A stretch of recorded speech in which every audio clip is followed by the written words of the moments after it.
Salut tout le monde, aujourd'hui nous allons parler de l'os coxal. Nous allons évoquer une définition, une orientation, une situation et la forme anatomique générale de cet os.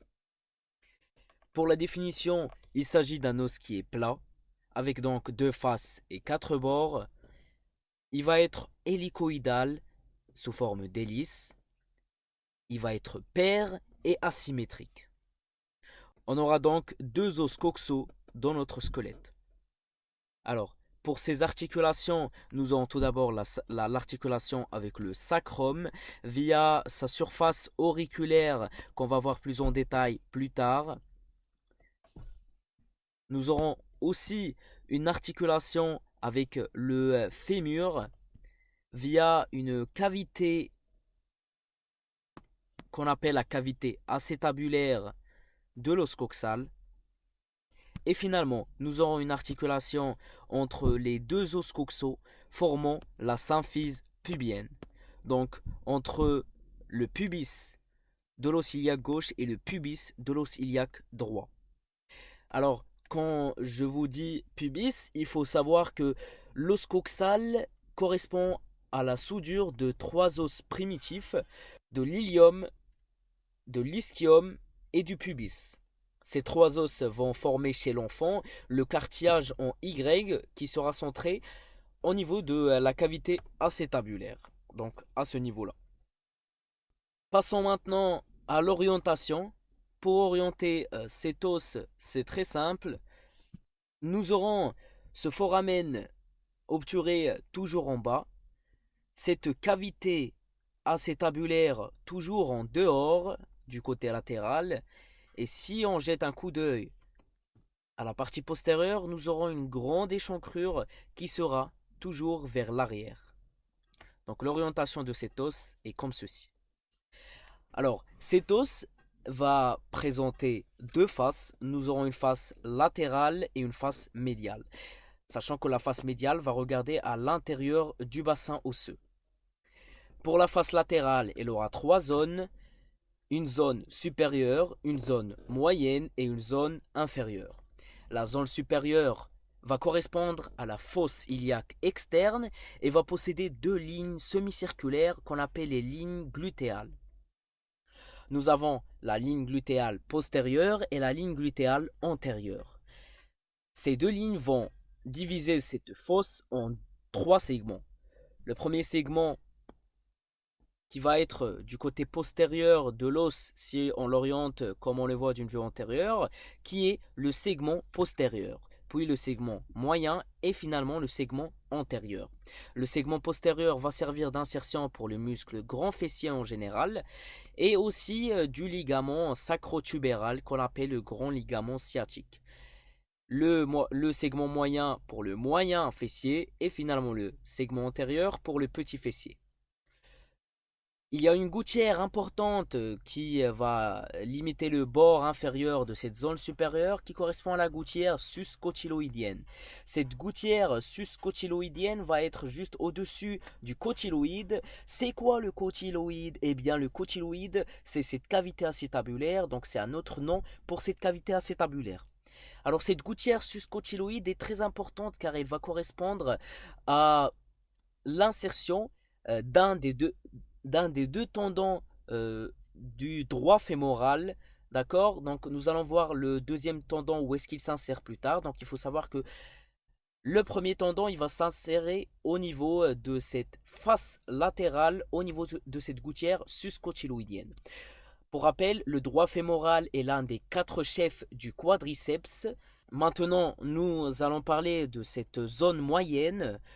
Cette zone moyenne va être centrée par cette cavité, la cavité acétabulaire ou l'acétabulum ou bien le cotyloïde. Eh bien, elle va être entourée par le sourcil cotyloïdien, d'accord. Ensuite, pour cette cavité, elle aura deux parties, une partie périphérique cartilagineuse qui va s'articuler avec le fémur et une partie non cartilagineuse qu'on va appeler l'arrière-fond de la cavité acétabulaire qui va permettre l'insertion du ligament rond qui va s'insérer d'une part dans cet arrière-fond et d'autre part au niveau de la tête fémorale.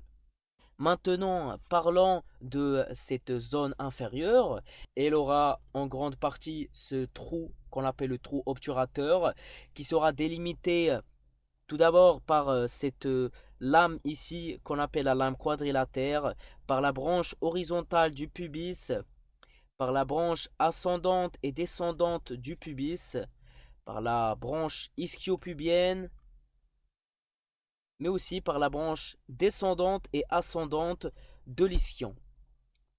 Alors cette branche ascendante et descendante de l'ischion vont se rejoindre pour former cette tubérosité que vous voyez ici, qu'on appelle la tubérosité de l'ischion, qui sera très important. D'accord?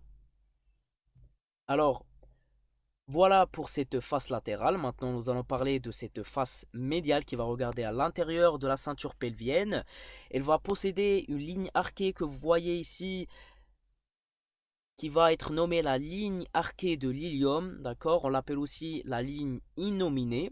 Cette ligne va diviser cette face en deux.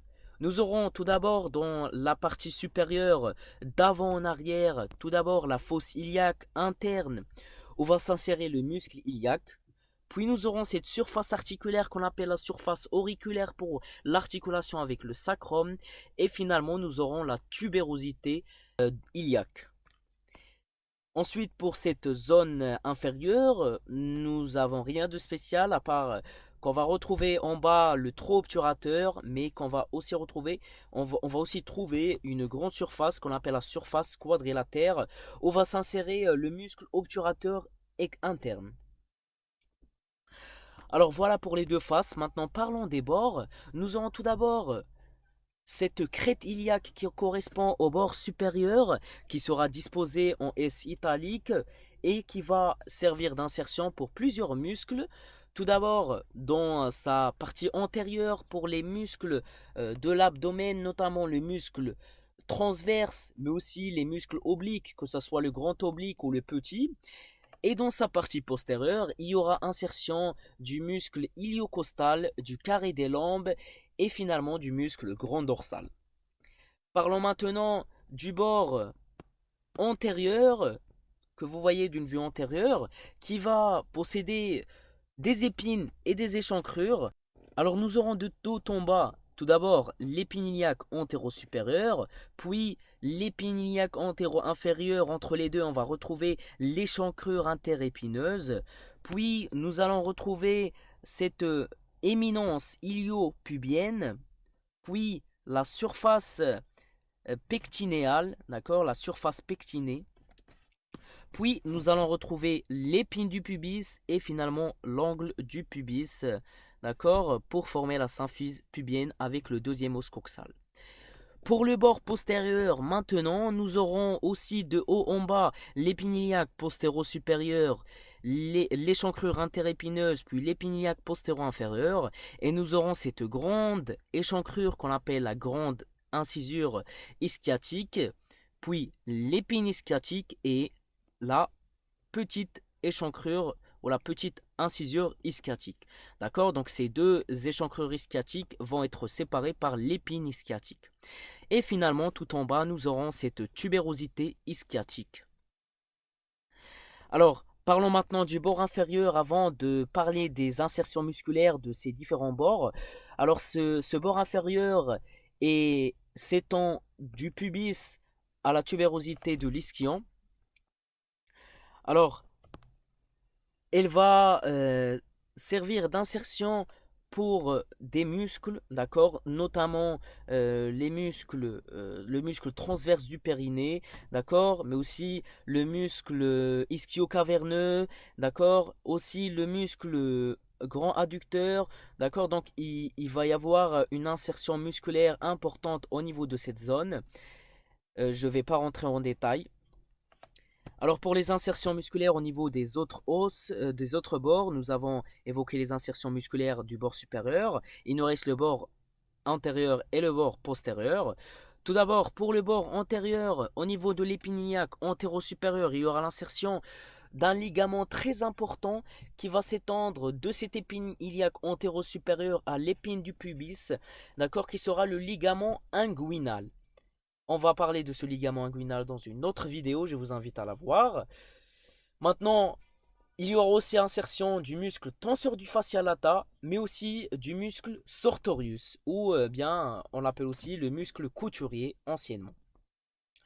Au niveau de cet épine iliaque antéro-inférieur, il y aura l'insertion du deuxième tendon pour l'origine du muscle du chef droit fémoral, d'accord? L'un des quatre chefs du fémur, du quadriceps plutôt. Donc nous avons voir tout d'abord un premier tendon au niveau de la gouttière sus-cotyloïdienne, mais il y a aussi un autre tendon au niveau de cet épine iliaque antéro-inférieur, qui vont tous les deux former l'origine de ce chef, de ce droit fémoral, d'accord? Encore je vous le redis, qui est l'un des chefs du quadriceps. Alors, ensuite, dans cette éminence iliopubienne, il y aura insertion du muscle pectiné, d'accord, dans la surface pectinée. Et au niveau du pubis, nous aurons l'insertion, d'accord, de la majorité des muscles adducteurs. Donc le grand, le court, le long et le petit adducteur vont prendre insertion au niveau de ce pubis. Finalement, pour le bord postérieur, nous aurons cette épine ischiatique qui va permettre l'insertion du grand ligament ischiatique, d'accord, qu'on appelle aussi le ligament sacro-épineux, qui va aussi s'insérer au niveau du sacrum. Et finalement, pour la tubérosité ischiatique, elle va servir d'insertion principalement pour les muscles ischio-jambiers, notamment le muscle semi-membraneux, le semi-tendineux et le muscle biceps fémoral, mais aussi le troisième faisceau du muscle grand adducteur. Alors, ça sera principalement tout à savoir sur cette os coxale. Je vous remercie d'avoir suivi cette vidéo et merci pour votre attention.